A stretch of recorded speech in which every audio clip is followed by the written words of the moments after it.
I think it's safe to say that Hollywood and modern entertainment has a serious problem with unoriginality. Hello there, ladies and gentlemen. Welcome back to the War on Pop Culture, and welcome to the final episode of the War on Pop Culture for 2021. I am Special Agent Spooky Clutter, I'm Special Agent Carter Sauce. and we are once again joined by the King of a Nation himself. Hello there. Good evening. So, Hollywood. The topic tonight, Hollywood being unoriginal, modern entertainment being unoriginal, particularly in the West here.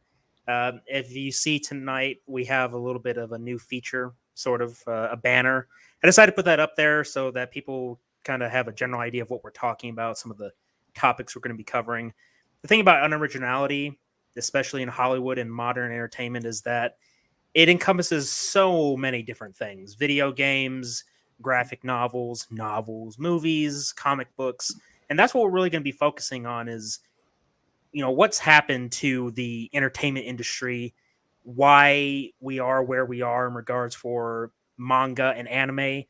Those are Japanese cartoons and comics, for those who don't know, and how they're very slowly taking over the West, which is a good and a bad thing. It's a good thing because this way you have a variety of material that you can consume. And it's also a bad thing because our own comics, our own mainstay comics, Marvel and DC, are underperforming. Say what you will about the movies and their popularity, but the comic books themselves are not doing too well here in America. And Japanese manga has become much more popular. You have so many different things to factor into this. One of them is the political bullshit that you already know that we've talked about on the channel, and we will talk about again tonight. Another is, and this is a little bit lesser, I would say, is that, a lot of people just aren't reading very much anymore, which is its own problem that we can discuss. Though I would say that reading is paramount in society. You're going to be reading something, whether it's a book or whether it's a graphic novel, a comic book, or reading online. People still do read. It's just not as prevalent as it used to be. So before we continue on, I'm going to quickly address the chat because we do have someone in the chat. What's going on, Rusty? He says, evening, folks. Hope you're doing well. Mm-hmm. All right. So, unoriginality. What I mean by that, or what we mean, is, well, look at superheroes and think about how many different versions of the same character we got. Looking particularly at Spider-Man as a very good example. We had a movie called Into the Spider-Verse, which was full-on multiverse, different versions of Spider-Man. My thoughts on that are it's unnecessary. Why? Because why do you need multiple versions of the same character? One of the things about Spider-Man is that he was a very unique character when he was introduced. He wasn't like other superheroes. He was a normal guy in a very extraordinary and rare situation where a spider bit him. And this particular spider was a rare spider in and of itself. And he got bit by said spider. And his whole journey early on was to understand what happened to him and how he had to adapt to it and how he eventually became the superhero that we all know and love today. Now, with these different versions of Spider-Man, i.e. Spider-Gwen, Miles Morales, you get it. There are so many different versions of this one character. And it seems a little bit gratuitous, excessive, and it always baffles me when I hear about a new version of a pre-existing character. And it also upsets me because what's happening is you are taking the legacy of a established character and you're using their name and fame to sell a new version. That sounds lazy as hell. That sounds very lazy. Right. I don't know what you guys think. Speaking specifically to you, the King of a Nation, because you grew up in the 80s, arguably one of the best times for film. I don't know how much comic book reading you've done, but surely you've heard of, you heard back then about characters like Superman, Batman, the Justice League, and how popular they were. Right. Yeah. I mean, they were established and they served a great service to the fandom, and we weren't caught up in uh, the tokenization, if you will, of things. And we enjoyed the characters for who they were and how they were portrayed and conveyed to us as the fandom. And that's a beautiful thing. And I wish that would come back in this time frame. Yeah. And, people have asked me before, and I've heard these questions be asked when other people, not just me, but many other people, about these particular issues, questioning why exactly are characters like Miles Morales or Spider Gwen or a black Superman, like Calvin Ellis or Val Zod, why are these characters lazy? Because people have questioned or have said that these versions of characters are lazy. And the question is, how are they lazy? Well, here it is. When these characters were first established, I'm talking back in the early 1900s, when these characters were first being introduced to the world. At that time period, you didn't have access to smartphones, social media, the internet. You literally had to start from the ground up in a time where technology was very limited. So being able to have these characters be discovered, become well known, and be able to have them grow as the years went along, that took a lot of work. A lot of work. These days, it's a hell of a lot easier to get your content out there. You have things like I already said, social media. You have things like Kickstarter, Indiegogo. You have different avenues with which you can GoFundMe. fund your operation. There are Yeah, many different avenues these days. GoFundMe, Patreon, Kickstarter, Indiegogo, OnlyFans. Unless OnlyFans is like for the Well, that's more adult. for adult content, but Oh, never. Well, my bad. Wrong service so provider. the point is that you have a lot of avenues with which that you can promote your content. Back when there were instances of tokenization, it's not excusing the fact that there were tokenized characters, as we've clearly defined what tokenized characters are. We acknowledge very much so that they were tokenized. So, for example, She-Hulk. When She-Hulk was first introduced, She-Hulk, by definition, is a tokenized version of the Hulk. Back then, it was a different story. Why? Because, as we just said, it was a lot harder back in the early days of the 1900s, 1970s, 80s, when these characters were introduced, or new characters were introduced that were tokenized versions of existing characters like She-Hulk. It was a different story back then, where you needed something, a boost, if you will, to get your character out there, to get your character to be well known. And She-Hulk, at least in the early days, was more better handled in regards for her story. She became her own character, though she is still a tokenized version of the Hulk. She became her own character. Let's just not forget that she was tokenized. Of course, like I said, back then it was different. Now these days, there's no real excuse for why you're tokenizing popular characters. Didn't we get that with the Bionic Man and the Bionic Woman? Remember Lee Majors and the Bionic Man? Yeah, but I don't. I mean, you'd have to speak more to that because I'm not really familiar with the Bionic Man and Bionic Woman. Yeah, If you remember, tokenization is you're taking a pre-existing character and you're making a different version of that same character, similar backstory, similar pretty much everything except you race swap them or gender swap them. So would you? I mean, that definition. So would you say that that's what it was for the Bionic Man versus the Bionic Woman, or was it? Well, I mean, it a was similar just circumstance. yeah. I mean, it just That came to mind. It's been like 40 years since I've actively been watching it, but I can't remember the backdrop story, and I should already know that as to why the Bionic Woman came on the show on the scene with Lindsay Wagner, and you had Lee Majors who was the Bionic Man, right. and so I have to look back on that. I don't have that up front right now, but it went from had a male character and then the female character with the same type of epic strength, if you will, came along. So, And the thing is that not all tokenizations are equal. You hear Eric July say this. If you guys have listened to him, he says that not all tokenizations are created equal. That there are situations, circumstances with which some of these characters came about. For example, Batgirl, She-Hulk, characters like that.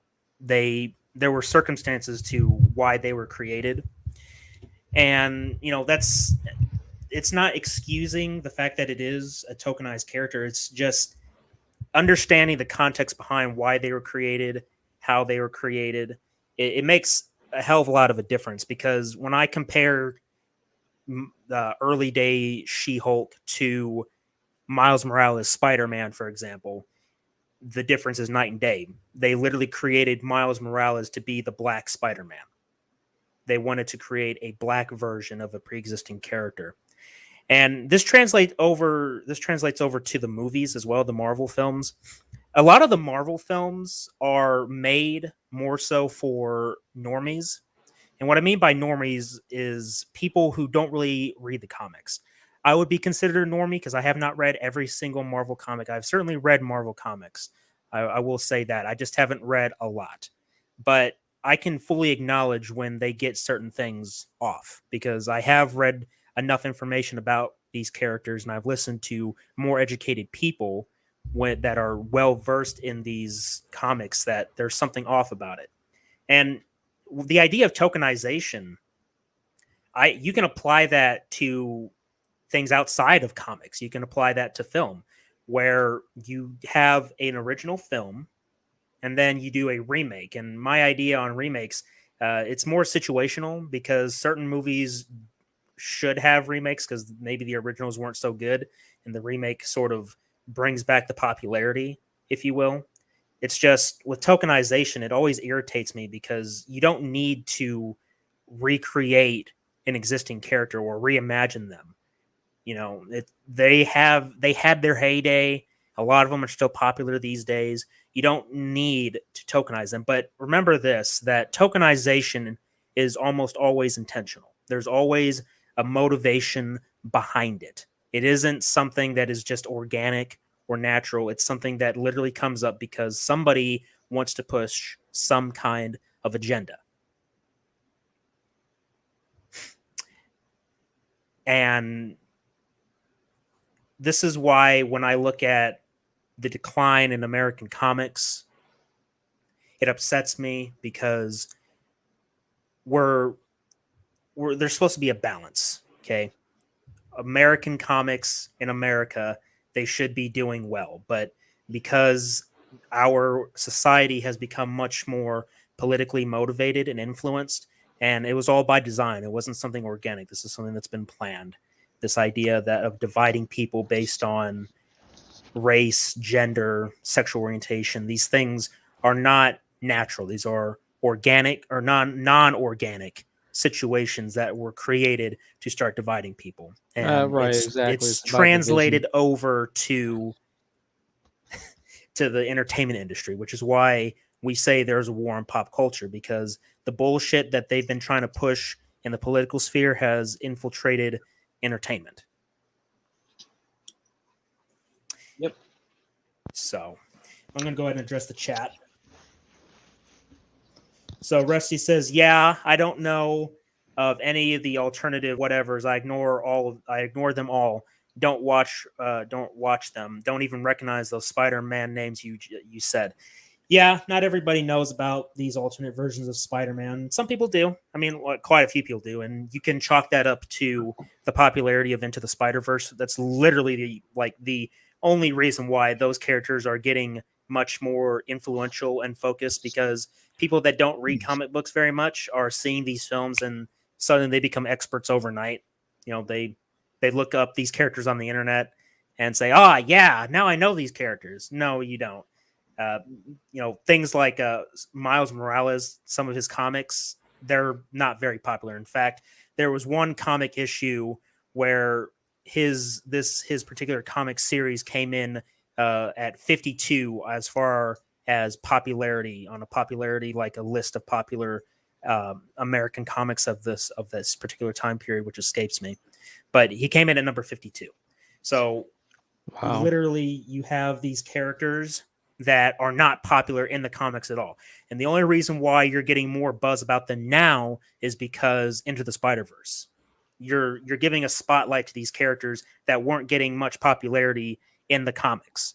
And then when people who don't read the comics go watch the films, they connect to them because they don't know any better. They just see the movie, and then you might have people that will go and read the comics, and you'll have people that genuinely enjoy them. I won't deny that. With that said, these characters are not popular enough. The comics are literally failing. If you look at some of the ratings on some of these websites that are tracking as the sales of these comics, a lot of American comics are declining. Yeah, I'm trying to understand as to why in Japan that you have the complete opposite. Is it that they're I mean, reading we're going to get more? into that. Oh, I have an answer for you, and it's yeah. very simple. It's something so simple. Most of the time, you don't even really think about it because it's something that usually comes naturally to you as a creator of content. A basic idea comes out that you understand that people in this world are different. You have different traits, different attributes, different tastes and things. It's what makes up the world. Everybody's different. We have our similarities, obviously. With that said, you have people that are different skill sets. You know, for example, I'm pretty good at drawing. I don't know anybody else here who's good at drawing. I suck would at drawing. say I would say that out of all three of us, I'd say I'm better skilled at drawing. Carter, he's probably better skilled. I mean, he is. He's better skilled at things that I'm not good at. Like writing, And right. and creativity. So Something Hollywood doesn't have. Carter has certain strengths that I don't have, and vice versa. Same thing with the King of the Nation. You have strengths that we don't have, and you have strengths that we don't have. Well, maybe it's a possibility that the cultures in decline seem to digress from those things that used to build up that particular culture, and other cultures triumph over the one that's declining. I don't know. Yeah. That's Bacon's very here. possible. He says, "Hey, folks." He Howdy. says, "Hey, guys." And then he said, they announced not too long ago that Miles is the new Marvel comic main Spider-Man. And I mean, that's stupid. I'm sorry. He's the because no, I'm going to continue reading. So Rusty says, "I've heard of it. The Spider-Verse, when it came out, I looked at what it was, then had zero interest, as I do with all alternates." Yeah, look, I always say this. I've had this idea for a while that come up with something new. Come up with something that we haven't seen before. And this is a good segue into manga and anime.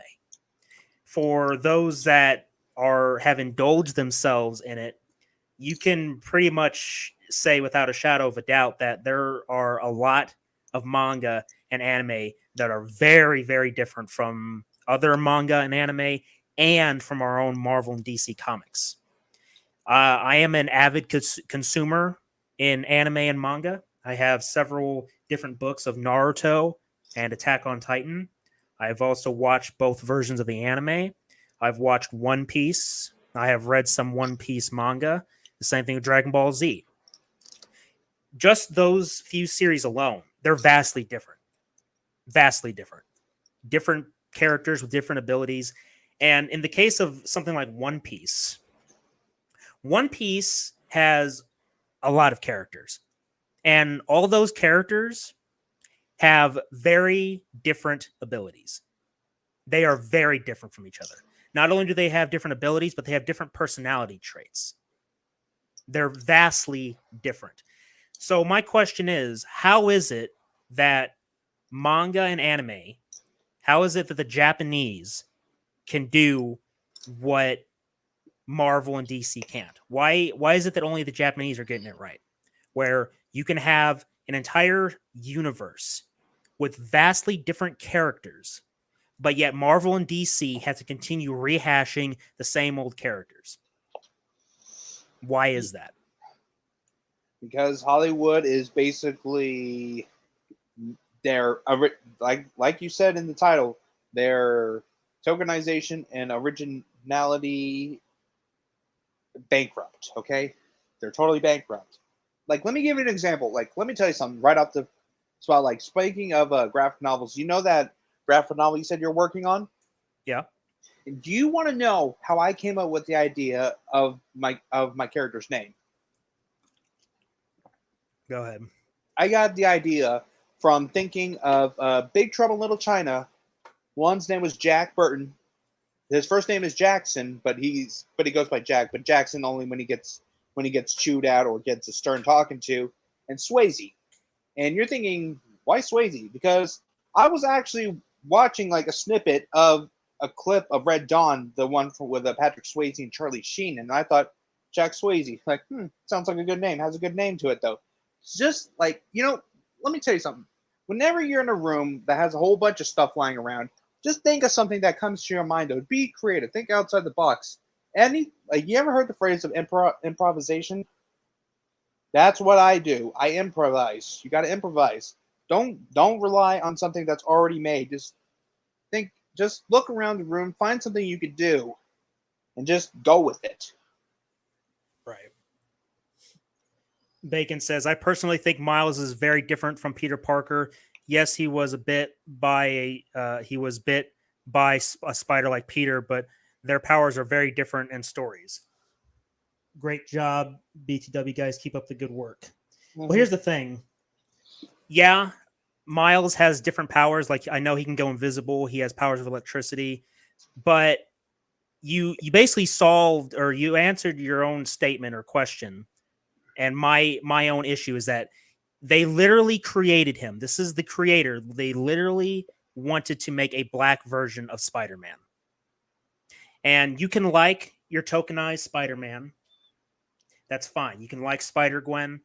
I'm always going to look at it as something that is unoriginal, because it is. You are banking off of Spider-Man, Peter Parker, to sell your new version. You can give him a different coat of paint. You can give him extra powers. But the point is that he was bit by a spider. He has a similar enough backstory to Spider-Man. He even has the name Spider-Man.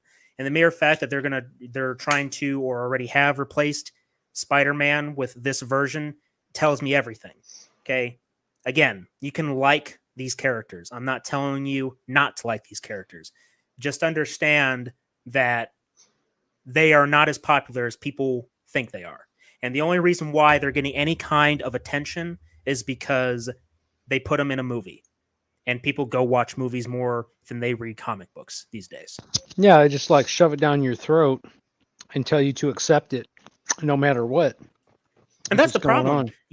People are becoming blind consumers, especially these days. And if you speak out against any of it, then there's something wrong with you. Like, a common argument is that, well, then you must not like black characters if you don't like Miles Morales Spider-Man, for example.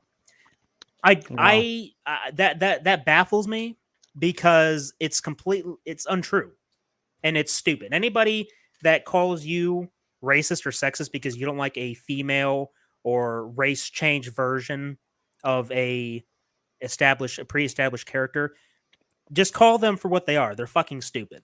That's it. You can't sit there and call somebody racist or sexist because they don't like a gender or race swap version of a pre-existing character. Okay. Yeah. A lot of these people that don't like these characters often go to bat for the original characters. They go to bat for them because they grew up with them. Okay. I grew up with Spider-Man. I grew up with, as far as the movies are concerned, Tobey Maguire's my Spider-Man. He's the Spider-Man I grew up with. I've read a few Spider-Man comics with Peter Parker.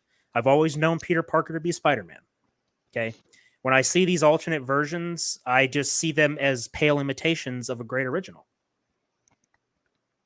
You can give them a different backstory, but you're using the name Spider-Man. You're using the similar abilities. And if you look at what the creators made them to be, then you'll understand this position. Right. Yep, that's so true. Rusty says, I admit I watch more anime series and games than American comics /shows.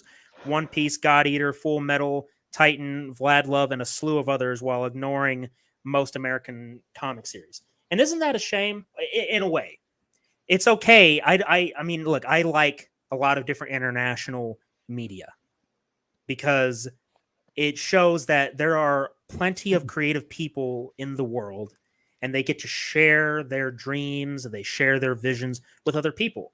I have no problem at all with having Japanese comics be popular in this country. I have no problem at all.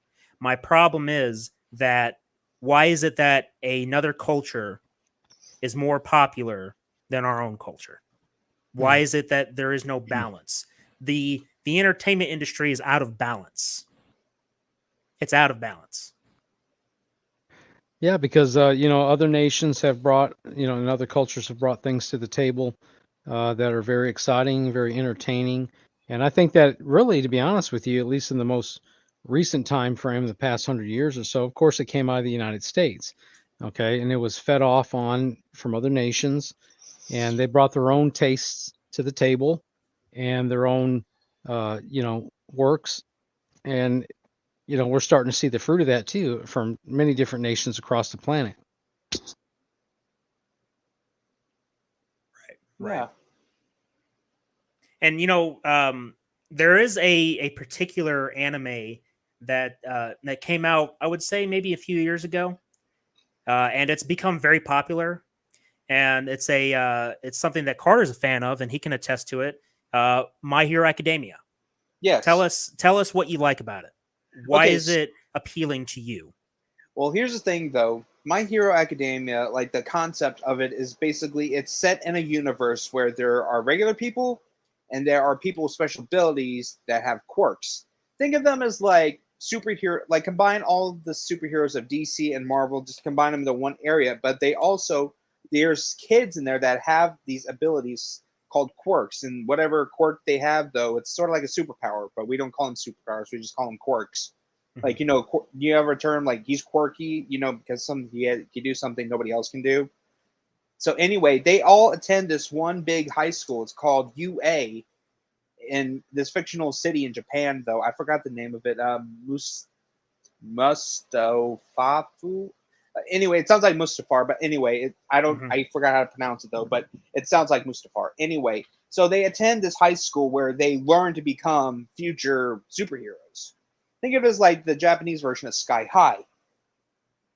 Right. And there's like the big major superheroes. You got All Might, Eraserhead, President Mike, Midnight, and just a bunch of other teachers in there that they teach these kids, though, like how to harness their quirks that one day they could be the next superhero. But it's sort of like, but there's also some limits, though. Like, you can't just use your powers willy-nilly, though. You got to have, like, a certain license, though, which is sort of stupid, though, but smart, though. Right. Bacon says, well, it opens up a multiverse thing, the Spider-Verse. There's been other Spider-Men that have been around just as long as Peter with completely different backstories. Some even have different names. The thing is that who came out first, though? Peter Parker. Peter Parker was the first Spider-Man.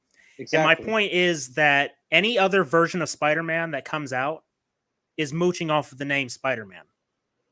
Whether they're good or not is up for interpretation.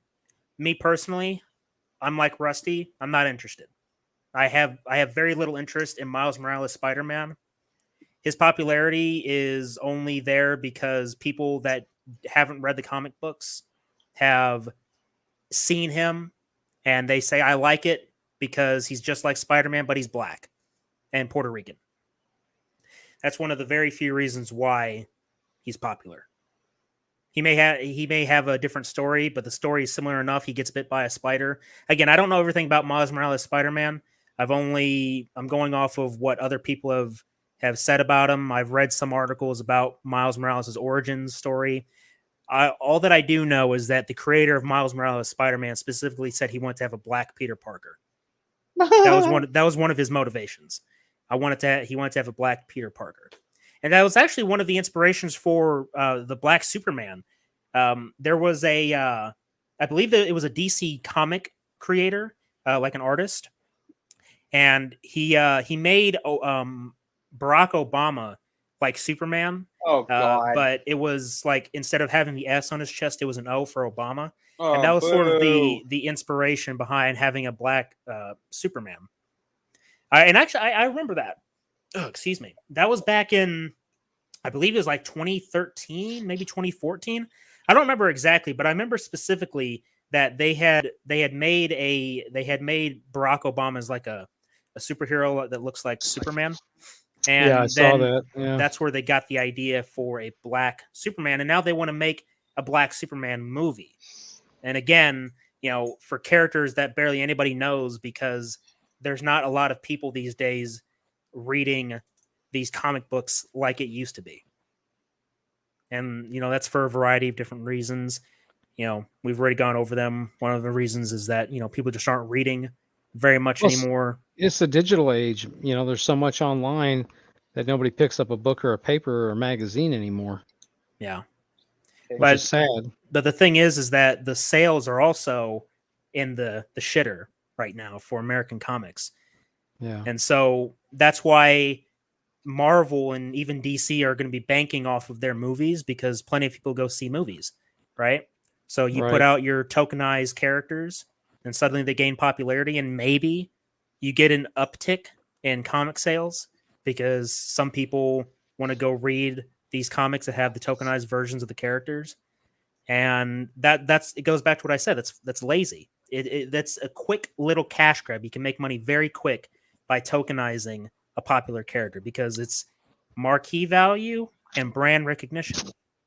Because when you hear Batman, you go to the theater. This new Batman movie coming out. Is it going to be good? I don't know. To be honest, I don't really care. I'm at that point now because there's been enough crap that's been pumped out from Marvel and DC that people are leaving.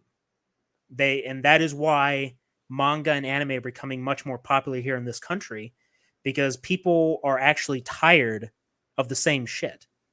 Not everybody wants to have a black Superman or a black Batman or a black Spider-Man, and look, that's what's coming out.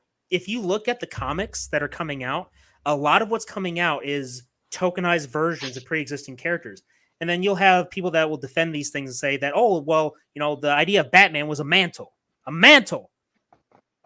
Like Eric July said, oh, it was a mantle. Mantle. No. Batman had a very unique situation. Spider-Man had a very unique situation. Superman had a very unique situation. What happened to those characters and where they ended up and what they became were exclusive to them. They were the first. Their stories are what have lasted this long to get to where we are today. That is where we are. Those characters are popular because they made a name for themselves almost 100 years ago for some characters' cases. Over many decades of having to go through trials and tribulations to stay relevant to these days so that these new guys can come in and create tokenized versions of those characters to mooch off their success. Yeah, That's what it is. Exactly. What else is there? You can't honestly tell me that people were begging for a black Spider-Man. Yeah. Or for a white Falcon. Oh God. I feel so bad for Falcon. I legitimately do, because he was his own character. Yeah. He was not based off of any other character. And they gave him the Captain America shield, and they say that's an upgrade. That's more like sloppy seconds. Yeah, big time. Yeah, or just better yet, though, I felt that now, if any of you've seen Falcon Winter Soldier, good for you. If not, then I'm about to ruin it for you. So basically, after the end of Endgame, Falcon was given. Steve gave Falcon the shield, and he said you could either hang on to it or keep it in. And he decides to do the stupidest things by giving it up, though, by putting it in Smithsonian, which was a generous idea, though. But no, the government decided, oh, we need a new Captain America. Let's give him the shield, though. It's like, and I know he said, I'm not trying to replace Steve Rogers. Bull fucking shit. Yes, you are. It doesn't matter what the damn show says. What matters is what they did. What their full intention And see, because this is what it is. A lot of these people only see legitimacy in these classically white characters. That's why they keep going back to them. That's why they are tokenizing those characters, because brand recognition Yes. and popularity, which these new characters, Miles Morales, Calvin Ellis, the other one, this new Batman they have coming out, something Fox. I forget his name, but I don't really care. They're banking off of the names of those characters, and they're putting them out there and say, yes, this is diversity and inclusion at its best. This is progressive. What it is actually is it's getting progressively worse. You see what I did there? Yes. Progressively worse. Mm-hmm. It's getting progressively worse. Yes, it is. And it's not going to stop for a while, but eventually it will. That's the good thing, which is why I'm trying to get onto this train of the coming out of this bullshit on the other side. I'm creating my own comic book series.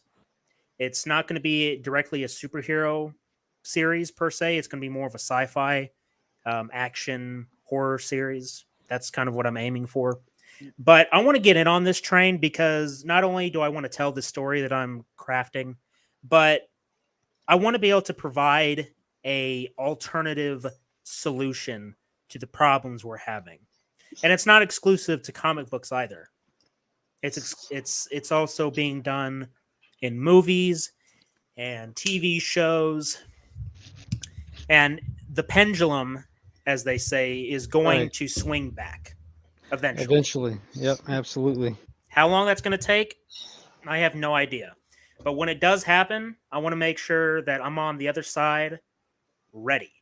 So what other things can we talk about unoriginality? Well, I'm going to address the chat before we go on.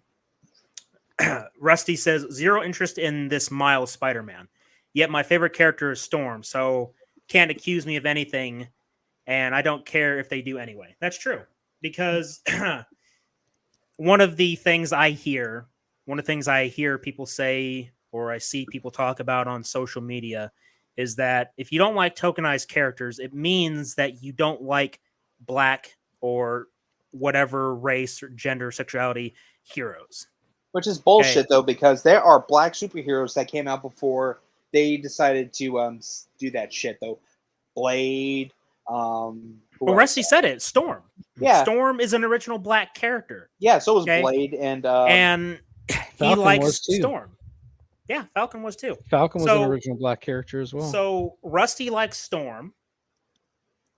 That automatically should eliminate any kind of bullshit idea that Rusty doesn't like black superheroes, because he does. If he likes Storm, that is one example of many.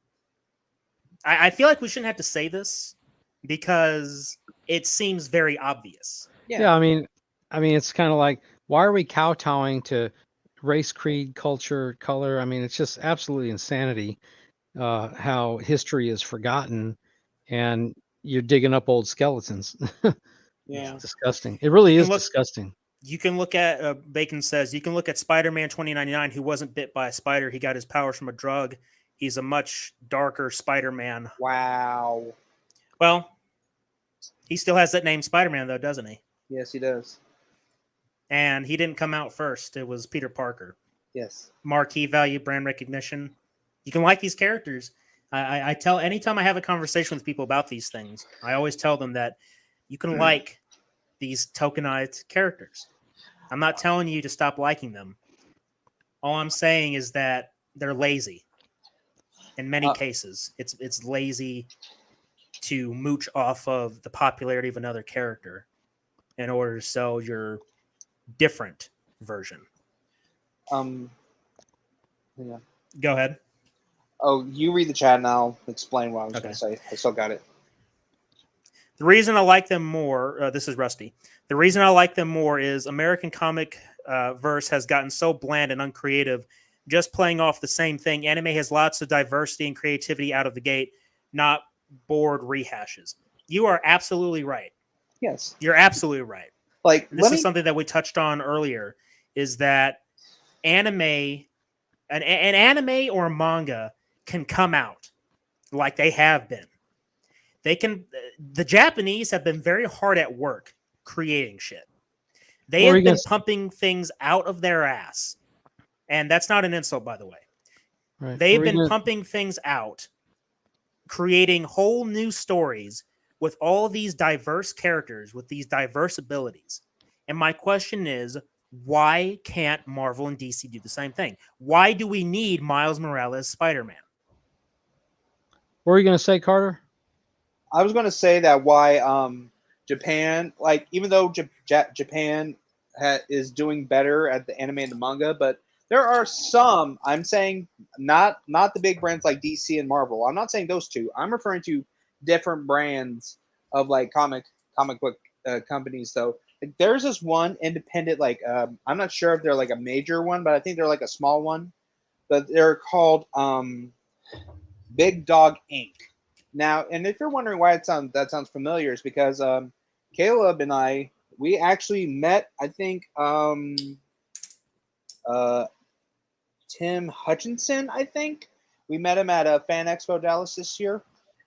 He was I got the comic called The Legend of Oz. Remember, it's this is basically the comic book. It's like It's like the Wizard of Oz though, but with a Wild West setting though, like a Wild West like update, like an updated version of it.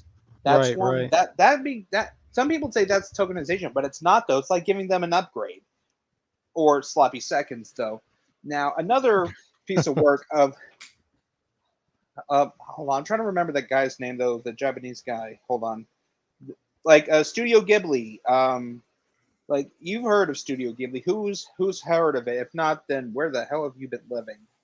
Um, uh, yep, No, sorry, I'm just trying to fix my camera because I'm trying to get it to focus. yeah. God damn it. Anyway, I forgot the guy's name, but the guy who did like a Castle in the Sky, Spirited Away, My Neighbor Totoro, Kiki's Delivery Service, like that guy though, like he does amazing. Like these were like made in the '80s though, but like these are like really good. And another piece of anime that I love is called Beastars, and it's basically like a world where anthropomorphic animals like carnivores and herbivores live together, but sometimes they do have their problems. And it's created by a woman by the name of Paru Itagaki. And yes, that is her name, though.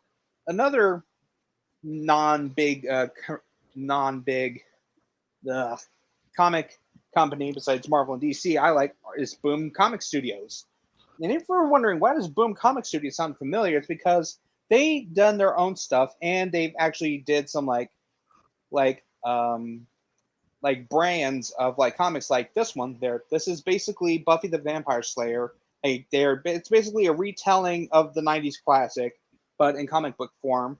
Another thing they've done was Teenage Mutant Ninja Turtles and Power Rangers, Mighty Morphin Power Rangers, along with they're doing a Power Rangers and Teenage Mutant Ninja Turtle like crossover comic, which is very good though. Which is why, even though Japan is like kicking kicking America's ass in the graphic novel era, like at least these guys are trying though. At least they're trying. At least they're trying. Well, it's important that we promote alternatives to Marvel and DC, and let me be clear about this. You don't want to just promote something that's not Marvel and DC just because it's not Marvel and DC. You want to make sure that you're promoting things that are good. And of course, good can be subjective depending on how you look at it. But the point is that you want to support things that can be rivals to Marvel and DC. And something that will eventually, if that ever happens, and it very well could, anything can happen at this point. But Yeah. Bring in alternatives that aren't trying to push some kind of political message and that just focuses on making entertainment, because that's what entertainment was supposed to be about. It was supposed to be an escape from the real world bullshit.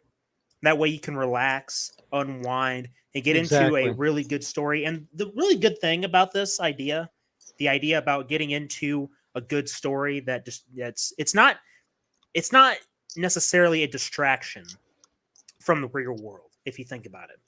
See, there are comics, there are films, there are novels that people get into that can save lives. What I mean by that is, I'll give an example. There are a lot of people that were inspired by Luke Skywalker, a fictional character in a little universe called Star Wars. That character resonated with a lot of people when he came out. The idea that this guy was willing to throw away his own life to save his friends. The idea that he was willing to die just so he could bring his father back from the dark side into the light. That inspired people. That inspired people to not give up on friends and family that have gone wayward. That inspired people to get out of whatever hole they were in and to go explore the world. That inspired people to do these things. And that's one of the great things about really good entertainment, is that there's something that you can take away from the story. I can relate to Batman and his idea of wanting to protect his city from crime, because he had a mission. He witnessed his parents die, and so he wanted to protect the city so that situations like that would never happen again. To another person. Give back to the city, yeah. I'm not a billionaire. I'm not a Cape Crusader who fights crime every night. Yet I can still relate to his story. Mm-hmm. Or I can relate to Spider-Man. I'm not a scientist. I can't swing on webs going through New York City. But the idea that great power comes great responsibility, people can relate to that. Yep, absolutely. It's meaningful. Okay, so when I come up here and I am criticizing what Marvel and DC are doing, it's not because I'm just hating on what they're pumping out. It's because I'm seeing issues with it. I'm seeing that these alternate versions of these characters are getting unfair recognition that they don't deserve because they didn't earn it. I have a problem with that. Yep, big time unoriginal, for sure. Bacon says the reason Marvel is more popular than DC and not just Spider-Man is because the characters are more relatable. Stan Lee wanted to make these characters everyday people who struggle with day-to-day problems, while at the same time they are different while fighting supervillains. I wouldn't say it's mooching off their previous success. I'd say it's the next generation. The whole thing with Steve Rogers and Falcon, that's been a build-up since Phase 1. It's just a continuation of Captain America. If you look at Cap and Iron Man, they technically died, honestly, so it's someone stepping in to fill their shoes. It's story-driven. It's not like they just recast it because people want a black character. I disagree 100%, because if you look at why these characters were created from the mouths of the creators themselves, they are doing it to push agendas. Why? It's quite simple. Black Lives Matter is a very popular movement right now. The idea behind it is, one, the issues of slavery and Jim Crow. Also included in that is reparations for racism and slavery. This is something that a lot of Black Lives Matter activists and talking heads have been spewing out. And you can see that this is influencing Marvel and DC when Disney has to come out and say, voice their support for Black Lives Matter, for example. Okay. This is also true when in the Spider-Man Miles Morales video game, they literally have a mural on one of the buildings that says Black Lives Matter. They are absolutely mooching off the success of those previously established characters, because if they tried to sell these characters without the name brand of Spider-Man, Captain America, or Batman or whatever, they would not sell. They wouldn't sell because you're literally creating a character based on political agendas. Yep. Exactly. It's happening. And another and another character, and another lot of movement, and another social justice warriors. Let me give you an example. Star Wars: The Last Jedi, or as I call it, The Last Fuck Up. Vice Admiral Haldo. She claims that she knows everything, but no, she's bastardizing one of the characters, like who's a man, though. He's like, "Oh, you're just another flyboy," stuff like that. Like she doesn't even trust him. Like she withholds information though, and she doesn't like one of them. Like Poe is the smart one. Like he's like, "What's the plan? Do we have a plan? We're running on fumes. The First Order is right on our asses. What do we do?" And like she's just like blows him off though, not tells him anything at the last second though.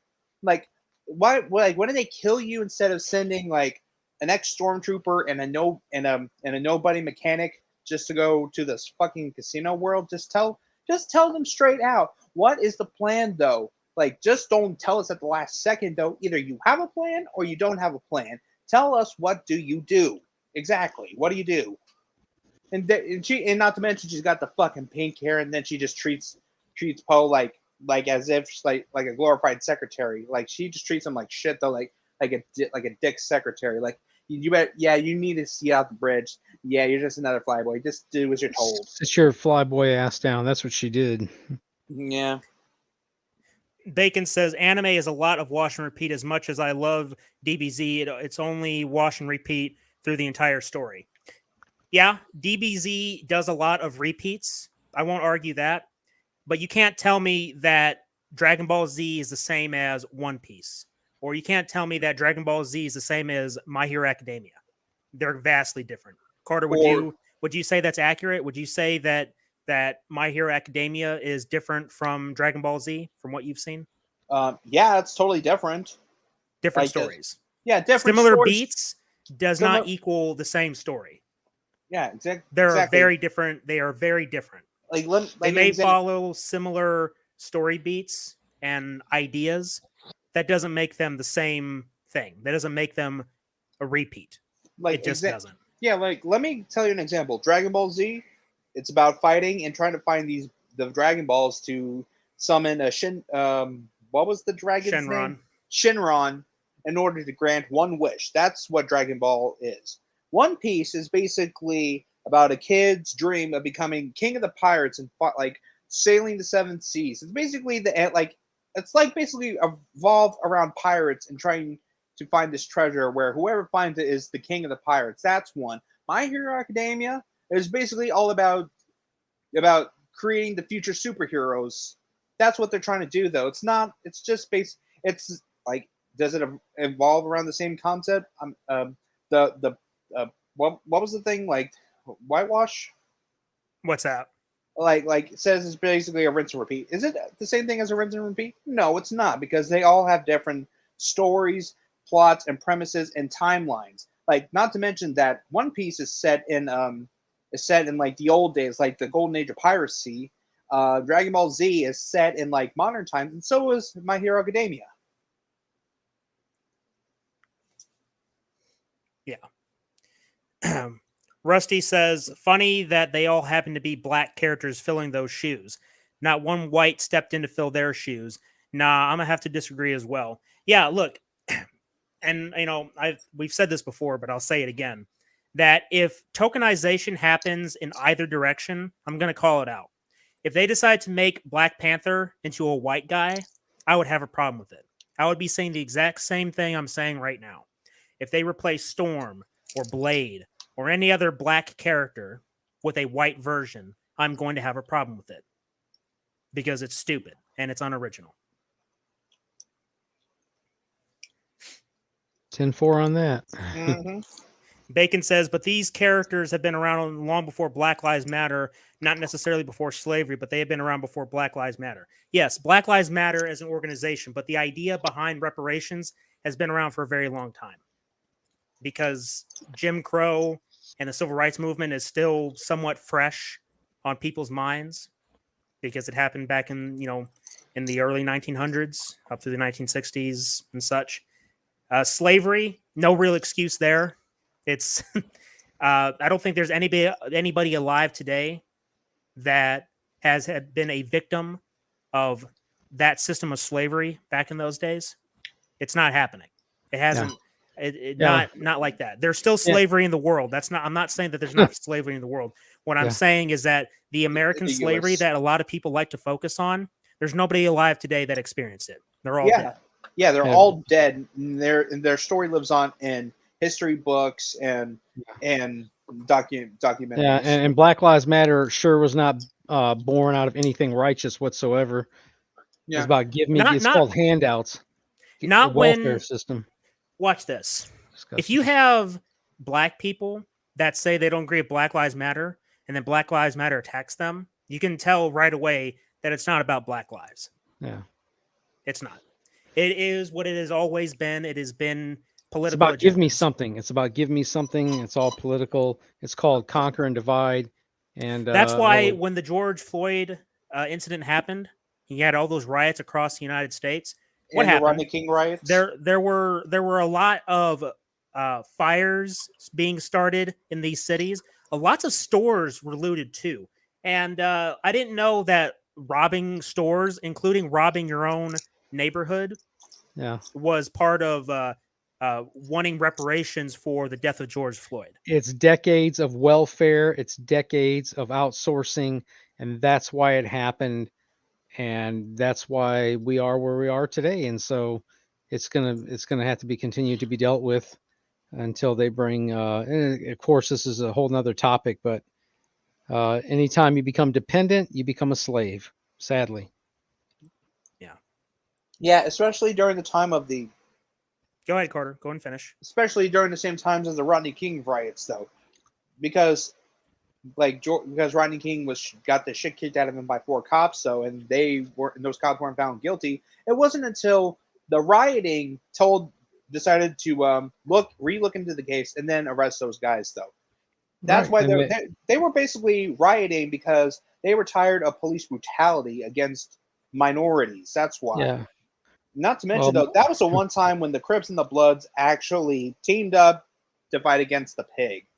And now, here's the thing, though. I respect police officers, but if there's a bad cop that either disrespects minorities, or he's an asshole, or just abuses his power, disrespect anybody. yeah, or abuses Hell his of power, minority. I call him a pig. Well, that's true, man. I mean, there's bad apples throughout, so we just Yeah. gotta Weed them understand out. that. Bacon says, but if they follow similar beats, this is in reference to what we said about the anime a few minutes ago. He says, but if they follow similar beats as many of them do, and that way is copying and being unoriginal. Okay, that's true.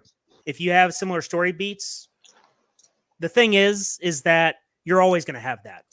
But there's a very big difference between following similar story beats and themes and ideas versus blatantly ripping off another superhero. You can't tell me that if there's a similar story beat from One Piece to Dragon Ball Z, that's equal to Miles Morales Spider-Man. That's not. It's not even in the same fucking ballpark. I'm sorry. That's not. It's not. Okay? Because the truth of the matter is, when you look at these different anime, they have completely fucking different characters. Each of them have their own set of skills and abilities. They have different stories. They have different ideals and story beats heading in different directions from another anime. One Piece is not the same as Dragon Ball Z. Dragon Ball Z is not the same as Naruto. Naruto is not the same as My Hero Academia. They're different. They are very different. And they're also outselling Marvel and DC because Marvel and DC cannot come out with anything original. You have to keep on getting the same fucking Spider-Man or the same fucking Batman. Tell me this. And anybody can answer in the chat about this. Okay. They can come up with their own ideas. They can put it in the chat. We'll read them off. Tell me, why do we need any different version of Spider-Man, for example? Why do we need any different version of Batman? What is the purpose in making a different character different, but have the name Spider-Man? Why do we need that? Because they think just the cash cow, and I mean, I'm looking for a legitimate answer. I want to see if anybody can come up with a good reason to give us a black Spider-Man. Why do we need to have a character that isn't Peter Parker and yet still has the name Spider-Man. Mm-hmm.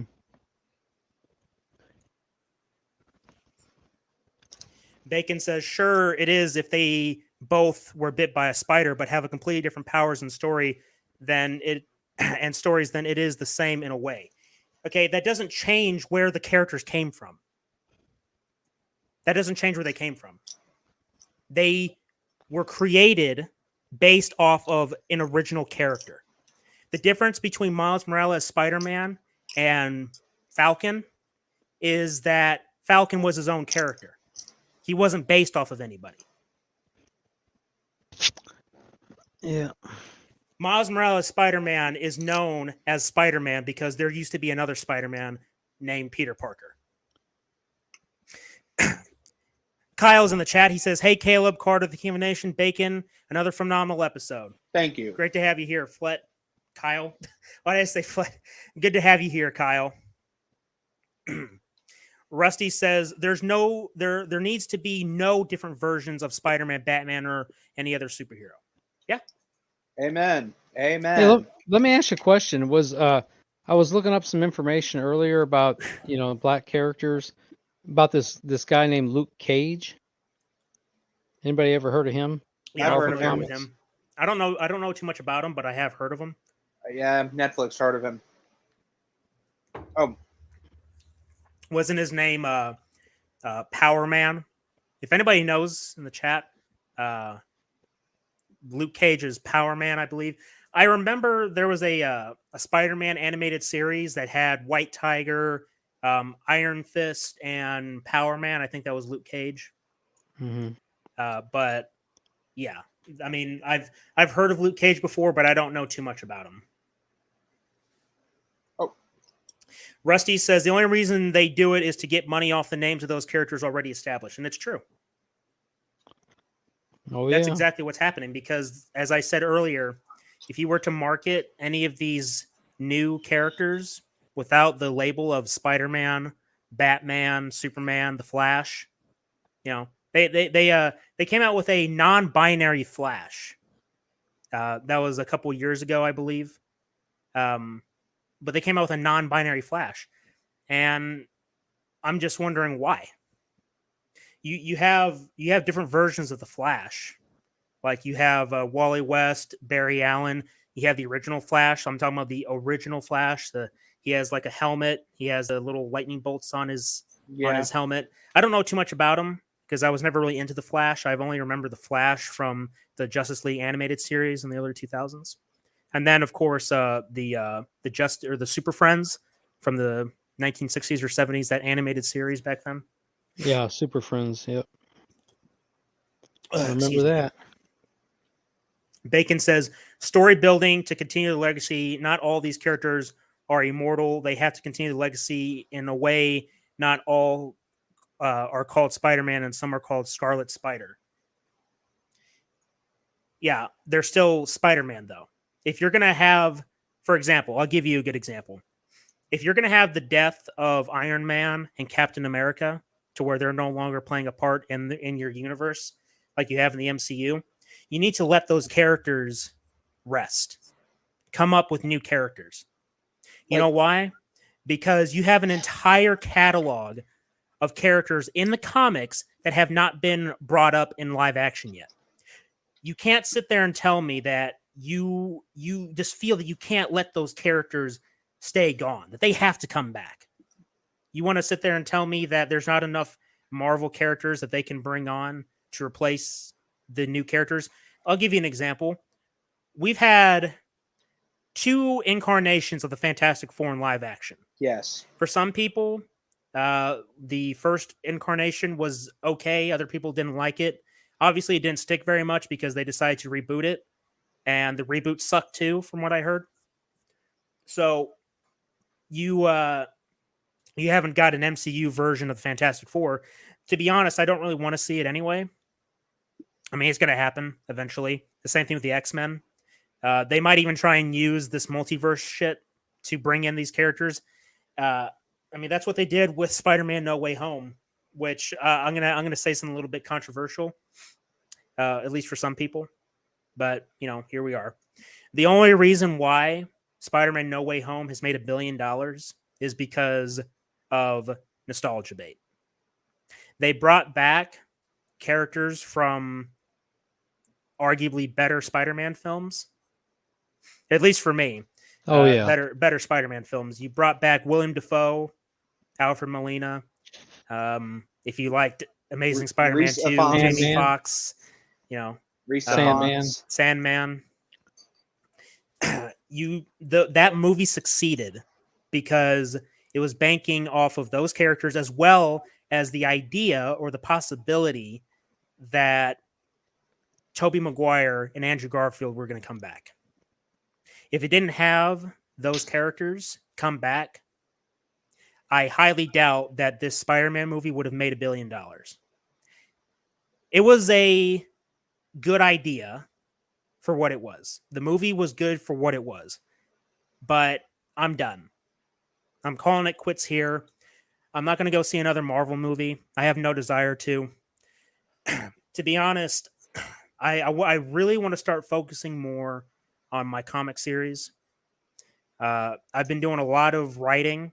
In fact, I've done a hell of a lot more writing within the past couple weeks than I've in the past few years. And I took an English class, a few of them in college, learning about some creative writing and just writing in general. And so now I'm applying that knowledge to my own little comic universe I'm creating. I'll have more details come out later, probably next month. I'll start doing more official announcements on what I'm working on. But I want to start focusing on my own thing because it does me no good necessarily to continue talking about a brand that I know I'm not going to like because of everything that we've been talking about. Obviously, we're going to continue talking about it because it's relevant and people still want to hear us discuss these things.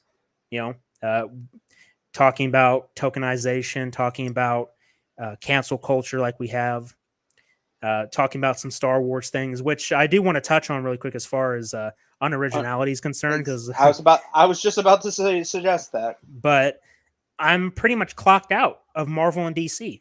That new Batman movie coming out, I'm not really interested because I've seen a lot of Batman movies already. I've had my dose of Batman content, on top of the fact that they've tokenized Selena Kyle and Commissioner Gordon, which was expected. I mean, at this point, you might as well expect any character that isn't not like a white character is expected to be changed at some point. And I also want to touch on what happened with Mary Jane Watson in the MCU Spider-Man trilogy. I know a lot of people say, well, it's not supposed to be the same character. They literally refer to her as MJ. They may not be outright calling her Mary Jane Watson. With that said, that's who that's supposed to be. They're trying to do something different. Okay. Why? We've only got one proper, I use quotations, one proper incarnation of Mary Jane Watson in live action, and that was Kirsten Dunst. Whether or not you liked her performance as Mary Jane, that's a separate issue. The point is, we've only had one incarnation of a live action Mary Jane Watson, whereas we've had multiple different versions of Spider-Man. We've had 3 different live action versions. We've had multiple different versions of Batman. So if somebody were to tokenize Batman, I would see why somebody would say they want to do something different. I wouldn't agree with it whatsoever. With that said, I can still understand the position that somebody would be in if they say they want to have a different version of Batman, because we've had many incarnations of Bruce Wayne. But with Mary Jane Watson, we've only had one live action incarnation. That's it. So when you say you want to do something different or that this is a separate universe, that's an excuse. Just admit what it is. And what it is tokenization. And they're doing it because they want to push whatever message they want to push. And I can't give you a direct answer as to what that message is, because these people have their stories change every day. We've already given some ideas of what it is. It's a political motivation. That's first and foremost. That's the big picture. It's a political motivation. Anytime any kind of tokenization happens, or when somebody says, oh, she was the best person for the job, or he was the best person for the job, bullshit. Okay. Bull fucking shit. One, that's an excuse. Two, you're having this happen in animated movies too.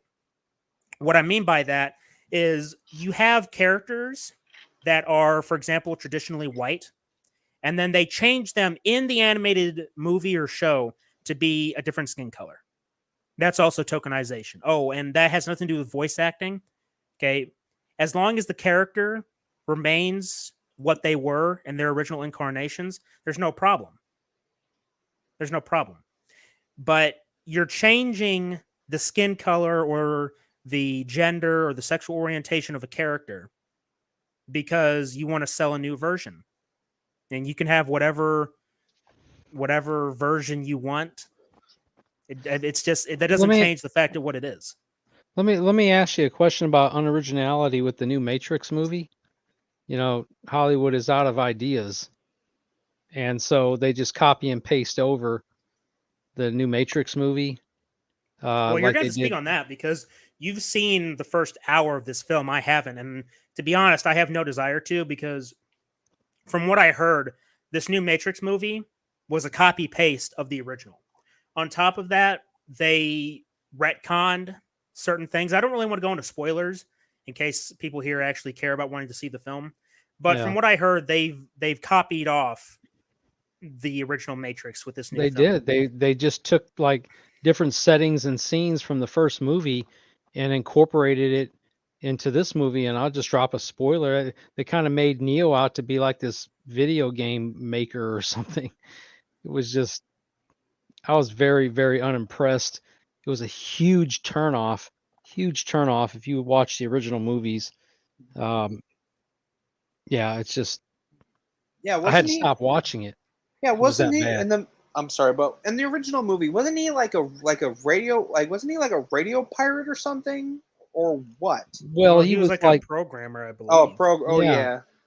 and he was Oh, making copies of software or whatever. And I mean, you got to watch the movie. I mean, it's the original one is really good. Um, I'm trying to remember exactly. I mean, there was also drugs involved in it too, I believe, that. with something called mescaline Mm. in the beginning of the movie.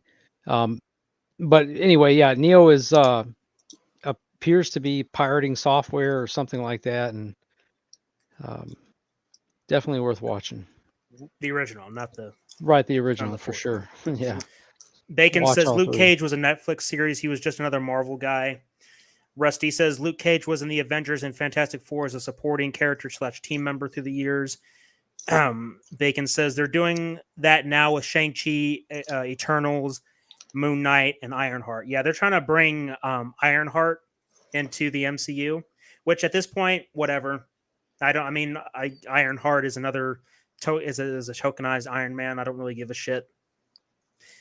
Rusty says the first Fantastic Four movies were great. Reboot team was horrific. Bacon says it's the next generation of Avengers. Rusty says can't stand the new Mary Jane or any of his friends in Tom's movies, Tom Holland's, the MCU films. That's why I do so many indie horror films on my channel. Mainstream is just too unoriginal. I stay in indie land a lot more. Yeah, and that's something that I'm actually going to be making a video on. I don't really want to get into it too much here because I want to have this discussion saved for the video I'm coming out with. But I have a video plan that it's going to be talking about how fan films are going to rival and eventually might even replace mainstream Hollywood. Hollywood isn't going to last much longer in its current form. A lot of indie creators are making more content and are making quality content, which is very important. I've already talked about this film several times, but I will mention it again because it is that important. Roseblood, a Friday the 13th fan film. So, as most of us already know, Friday the 13th has been in legal hell with no real sign of really getting out. We did get some new information today that there might be a glimmer of hope for the Friday the 13th franchise, but nothing's set in stone. So essentially, what people did in the Friday the 13th fandom was they did a Thanos. They said, fine, I'll do it myself. So you have a lot of Friday the 13th fan films that have come out and are coming out. one of my favorites. Right now, it's my favorite fan film I've ever seen, Roseblood. It was really well done. It was amazing. My favorite fan film. It was done by Peter Anthony. It was a sequel to Friday the 13th Part 7, and it was a very different Friday film. It wasn't your typical slasher film. Peter literally wanted to take it into a different direction, which he did, and he did it in a fantastic job, especially for a fan film. So props to him for getting that job well done. And it serves as the one of the shining examples that I say that Hollywood is out of ideas and fan films are where it's at. Because when you get fans involved with this content, this kind of content, a lot of times they bring in their passion and their love for whatever franchise they're working on. So they pour that love into it, and then it reflects, it reflects in the quality of the content. So definitely look out for more of these fan films. And that's also what's inspiring me to work on my comic series. There are a lot of people that are working on their own comic book universes that I'm very much interested in. And it's giving me fuel to continue working on my series because I'm shooting for the stars and beyond with this series. I'm putting my heart and soul into it. I'm having a few people help me out, giving me ideas, which I obviously appreciate very much. Carter's being one of them. The King of the Nation has helped out greatly in this. I've had so many people giving me a positive inspiration, including Bacon. So, Bacon, thank you very much for your support. Everything that you've been telling me, giving me ideas. I appreciate it more than you can ever know. And it's good to see that people are becoming more confident in putting out their ideas. And because Marvel and DC and your supposed flagship media corporations are just continuing to churn out more crap, more people are going away from it. That's why manga and anime are doing so well, because they're putting out original content that isn't trying to shove any kind of political ideology down your throat. It's focusing purely on entertainment, and that's exactly what it's supposed to be. Absolutely. Bacon says, not just Roseblood, Never Hike Alone, Haddonfield Nightmare, It's Me, Billy, Halloween Inferno, My Special Boy. I really enjoy the Never Hike Alone series. Yeah, I've only seen the first Never Hike Alone. It's pretty good, but I have seen Halloween Inferno. And in fact, I did see that film shortly after we watched Halloween Kills. And I was telling Carter and Kyle that, my God, why is it that a fan film can get right what the Hollywood production can't? And then that's when I came to the conclusion, especially after seeing Roseblood, that when you have fans involved, they have more heart and soul into it. They're not out to make money. They're out to make quality content, which should be first and foremost. It should be right on the front lines. That's what it's supposed to be about. And yet, that's not what Hollywood's doing. Because if they actually gave a shit, then we wouldn't be sitting here talking about how Hollywood is out of ideas, how it's creatively bankrupt. Remember that term. Hollywood is creatively bankrupt. Big time. Or Bacon basically, says, not a problem. Happy for you guys. You all are doing a great job. Keep up the great work. Thank you. Thank you, Bacon. He says, I prefer the first one over the second. And he says, because it's created by true fans. Yeah, absolutely. So before we continue going on, Carter, you wanted to say something? yes. To be honest, though, not only is Hollywood unoriginality and creatively bankrupt, it's basically the fucking Bismarck. It's the battleship Bismarck from World War II. That's Hollywood, okay? Like, not to mention it tried with, that's what it is. It's just basically a sinking ship. It's a sinking ship. It's like an oversized paperweight that's just going to sink. Yeah. Yeah. So now what I want to talk about is in regards for unoriginality is the Star Wars sequel trilogy. So if you guys have seen it, I mean, all three of us here have seen all three of the sequel trilogy films. If you want to talk about unoriginality and how to fuck up a franchise, you look no further than Star Wars. The sequel trilogy is shit. copy and paste. It's absolute dog shit. The Force Awakens was a copy paste of A New Hope, and they played it safe. On top of that, they violated some characters in that film, namely Han Solo. They made him into a deadbeat dad, which I didn't appreciate. Everything that the original trilogy did was undone by these films. When people say that it's not a copy and paste, I say, look at the fucking characters. Look at the factions. Rebellion versus the Empire is now Resistance versus the First Order, which, by the way, is really baffling because as you get into this story, you find out that the Resistance is worse off than the Rebellion was. Oh, and by the way, the Rebellion didn't have funding from the Republic because the Republic No had become shit, the right? Empire. The Resistance had backing from the Republic, and then the Republic was destroyed with one shot from the super planet-sized Death Star, which was also destroyed in the first movie.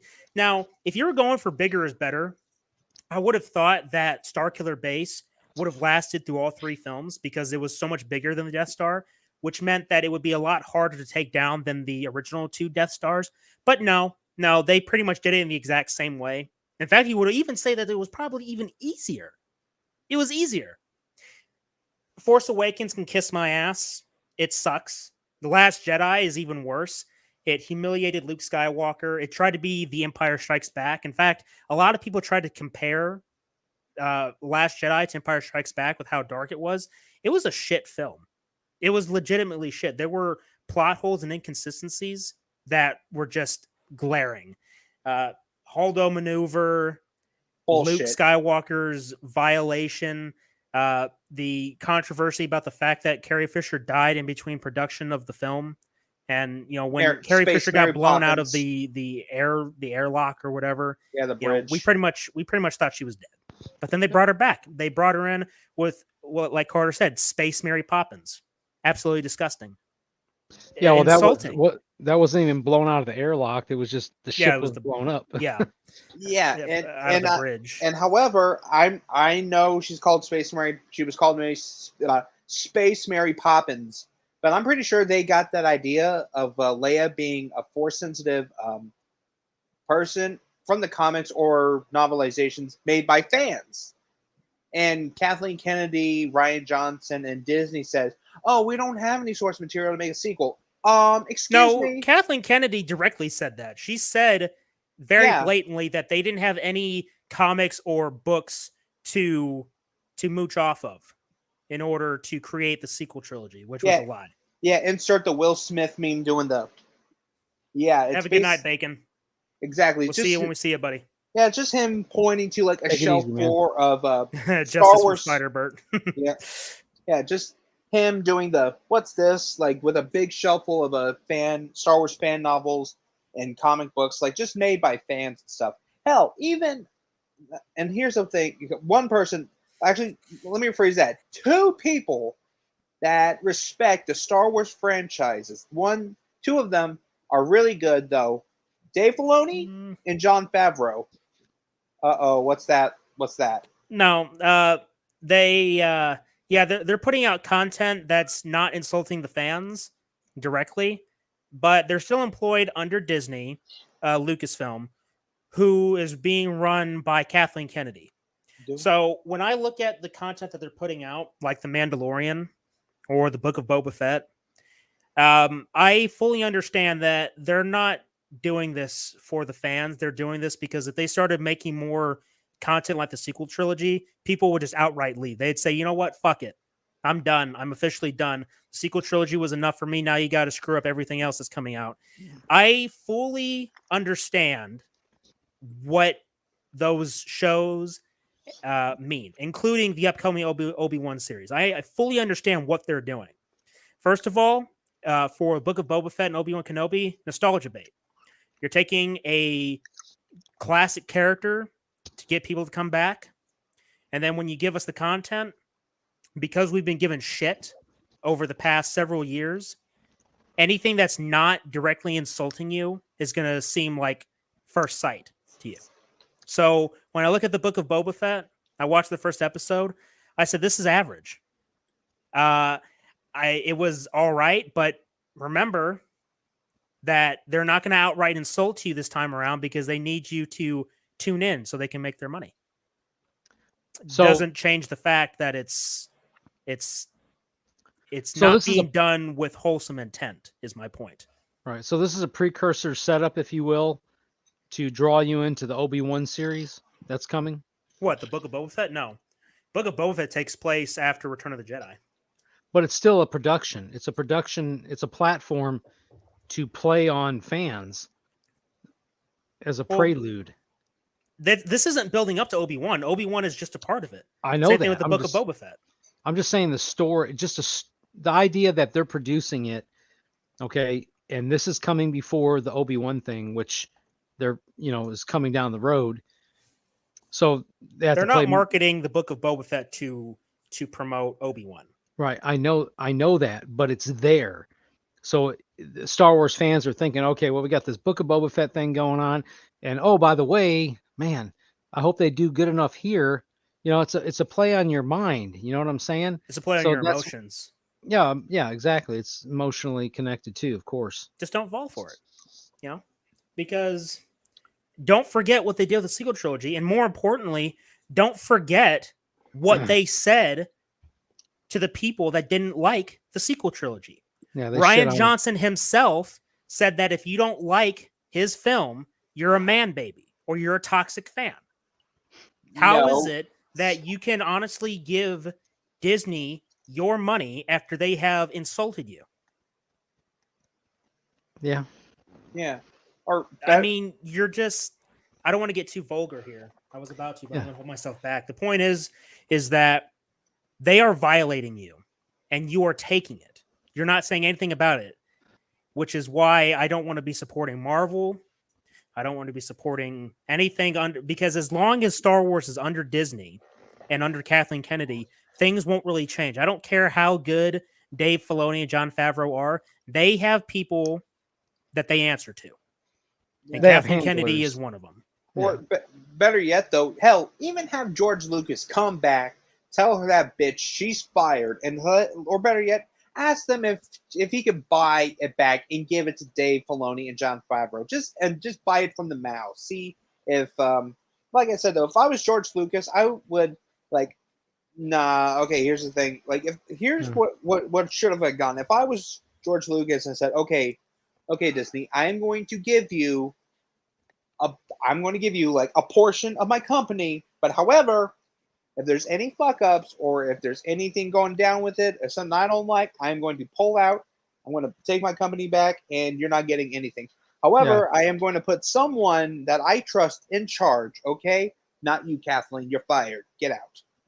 That's what I should like. Or even yet, better yet, just make George Lucas or Lucasfilm. Better yet, get Lucasfilm out of the hands of the mouse and just make it become, or give it to the fans, or make Lucasfilm a company or a film company made by fans for fans. Just do it that. Right. The reality is that he was tired. Well, I don't want to say he was tired, but I mean the reality is that the original trilogy was really where it was at. Of course, with the prequel, that was the end of the road for him. He wasn't going to go any further. Well, he had already decided for 7, 8, and 9, though. He did. The plans were there, but he's thinking financially down the road, and so that's why the billions, which was like $4 or $5 billion that he sold it for, and so it's just a shame that had to happen. I do. Of all the people to sell it to, he had to sell it to Disney. And you had to give the keys to your kingdom over to someone who doesn't like you, Kathleen Kennedy. And she was, who knows what the whole relationship was, and I'm sure there's documents that were signed for him to shut up and all this other shit. Oh yeah. So anyway, I just want to get off of that. It's terrible. It's a destruction of everything that was going to be very, very good, in the complete and utter destruction of the dark side. That's what was coming if it was done right. So that's original. So I'm gonna go ahead and address the chat. Then I want to get into something that's related to my comic book series and sort of my inspiration that I want to talk about really quick, and then we'll wrap it up there.